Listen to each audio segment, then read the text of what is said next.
कुछ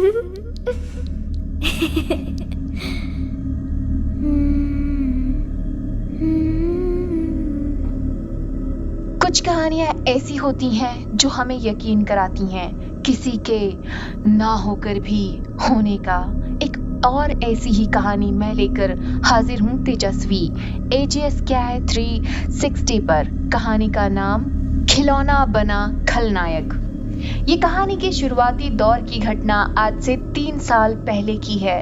विक्रम रघुवंशी और उसका दोस्त साहिल ने अपने एक खिलौने बनाने वाली कंपनी खोली थी। दोनों को बच्चों से बेहद लगाव था। ये दोनों मार्केट में हमेशा से नए आधुनिक तकनीक के खिलौने बनाने के लिए जाने जाते थे। भारत का सबसे पहला रिमोट कंट्रोल हेलीकॉप्टर खिलौना इन्होंने ही इजाद किया था। उस वक्त कंपनी में मीडिया के जमावड़े की तैयारियां चरम पर थी। कारण यह था कि विक्रम और साहिल की कंपनी ने एक अलग खास खिलौने का आविष्कार किया था।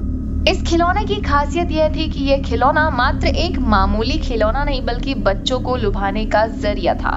ये खिलौना बच्चों से बात कर सकता था। उसके सभी जवाब उस खिलौने के डेटाबेस में मौजूद रहते।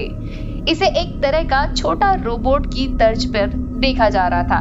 ये खिलौना बच्चों से बात कर सकती थी, उनके साथ खेल सकती थी। ये खिलौना वो सब काम कर सकती थी जो बच्चे अपने दोस्तों के साथ करना पसंद करते हैं, मतलब खेलना कूदना, उनसे बातें करना। उसी दिवस विक्रम की बातें अमेरिका की एक टॉय कंपनी से हो रही थी। विक्रम ने अपनी कंपनी के इस खिलौने के अधिकार को अमेरिका कंपनी को ऑनलाइन बेच दिया। ये बात उसने साहिल को नहीं बताई थी। अगले दिन मीडिया साहिल और विक्रम से इस खिलौने के बारे में बात कर रहे होते हैं। ये फंक्शन में वह इस खिलौने की टेक्नोलॉजी को विस्तार रूप से समझा रहे होते हैं। इस इंटरव्यू और लॉन्च इवेंट का प्रकाशन पूरे विश्व भर में हो रहा होता है। भारतीय समय अनुसार जब शाम का समय प्रगति पर था, उसी वक्त अमेरिका से एक खबर आई जिसके तहत साहिल और विक्रम की कंपनी के इस खिलौने पर चोरी का आरोप लगा। खबर के मुताबिक वह खिलौने का पेटेंट अमेरिका की टॉय कंपनी को जारी हुआ है। इसका साहिल को काफी बुरा प्रभाव पड़ा और उसने सुसाइड कर लिया। इस खिलौने को बनाने में उसने काफी मेहनत करी थी। वह पेशे से इंजीनियर था, लेकिन इस सदमे में वह नहीं रह पा रहा था। आज के वक्त अब वह खिलौने की कंपनी के पूरे संपत्ति अकेले विक्रम की हो गई। साहिल को मरे हुए अब 3 साल हो चुके थे। विक्रम आर्थिक रूप से काफी मजबूत हो चुका था। उसकी शादी भी हो चुकी थी। साहिल के हिस्से का भी उसने भुगतान करने को मना कर दिया था। एक दिन जब रात के 9 बजे अपने ऑफिस से घर की ओर निकल रहा था तो उसे अपनी रॉयल्टी के कागज ढूंढने थे ताकि वह उन कागजात को अपने पास संभाल सके। इसी कागज को दिखा के ही उसे अमेरिका की कंपनी ने रॉयल्टी देने का वादा किया था। वह कागजात ढूंढने लगा। ऑफिस से सभी कर्मचारी चले गए थे। उसे वह कागजात ढूंढने में काफी समय लग रहा था। वह कभी कंप्यूटर के टेबल पर ढूंढता तो कभी कागजात सभी तहखाने में ढूंढता, लेकिन उसे हर बार निराशा मिली। उसने कागजात को ढूंढने के लिए हर दिन अपने ऑफिस के कार्य के बाद प्रयत्न किया, परंतु हर बार की तरह उसे इस बार भी मायूसी का सामना करना पड़ा। वह इसके बाद लगातार डिप्रेशन की स्थिति से ग्रस्त होता रहा था। अमेरिकन कंपनी अब उसके रॉयल्टी पर भी ब्रेक लगाने में सक्षम थी। यह उस कंपनी का नियम था कि जिसे भी रॉयल्टी देंगी उसे हर 3 साल बाद रिन्यू करवाना होगा, जिसके लिए उसे अग्रीमेंट के कागजात दिखाने होंगे। वह अब कागजात ढूंढते हुए हार जाता है। उसे इस बात का डर रहता है कि अब उसे रॉयल्टी नहीं मिलेगी। उसकी कंपनी में बनने वाले खिलौने भी इतने ही नहीं बिक पाते थे कि अपने घर खर्च को संभाल सके। उसने सोचा कि अब वह कंप्यूटर में सेव फाइल में से समझकर वैसी डॉल बनाएगा ताकि उसकी कमाई हो जाए। तकरीबन 2 से 3 महीने उसने घर में ना जाने का फैसला किया।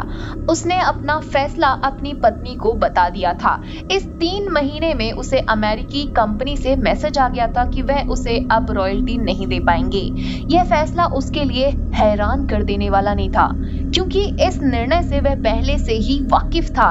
अपनी कड़ी मेहनत के बाद उसे अपने कार्य पर सफलता मिली। उसने वह खिलौना बना दिया। खिलौने में आधुनिक वक्त के मुताबिक कुछ नए तकनीक का भी इस्तेमाल किया गया था। अपने परीक्षण में सफल होने के बाद विक्रम बेहद खुश था। इतने महीने के मेहनत के बाद विक्रम अपने घर जा रहा था। उसका बच्चा भी उसके इंतजार में राह देख रहा था। विक्रम अपने घर की ओर निकलते हुए विक्रम ने खुद से बनाया हुआ खिलौना अपने बच्चे के लिए ले जाना मुनासिब समझा। विक्रम ने सोचा कि अब उसकी जिंदगी बदल जाएगी, वह फिर से खुशी भरा जीवन व्यतीत करने लग जाएगा। लेकिन उसे क्या मालूम था कि यह खिलौना उसका वर्तमान एक बुरे लम्हे का आगाज होगा। जैसे ही वह गाड़ी में उस खिलौने को लेकर बैठा, उसके साथ अजीब घटना घटित होने लगी। गाड़ी का पेट्रोल अचानक से पूरा खत्म हो गया। गाड़ी स्टार्ट भी नहीं हो पा रही थी। कार के गेट खुद ब खुद बंद हो गए। उसे घुटन महसूस हो रही थी। खिलौने में से अजीब से हंसने की आवाज आ रही थी। यह हंसी की आवाज विक्रम के कानों में दर्द पैदा कर रहा था। वो बेहोश हो चुका था। जब उठा तो खुद को अपने घर के बाहर पाया। उसके रोंगटे खड़े हो गए। वह घबराया हुआ था। वह डॉल लेकर जल्दी से अपने कमरे की ओर भागा। उसे ऐसे देखते हुए विक्रम की पत्नी डर गई थी और बच्चे ने हाथ में डॉल देखी तो वह भी अपने पापा की तरफ नन्हे कदमों से दौड़ा। विक्रम ने वह डॉल झट से अलमारी में छुपा दिया और उसका ताला लगाकर चाबी अपने पास रख ली। उसने ये सब होने के बाद तुरंत कंपनी के मैनेजर को फोन किया और उस खिलौने को बनाने से रोकने को कहा। अगले दिन वह अलमीरा में उस डॉल को निकालकर समुद्र में डालने का सोचने लगा। लेकिन जैसे ही उसने अलमीरा खोला वह हैरान रह गया। अलमीरा में वह डॉल नहीं थी। वो चिंतित हो गया।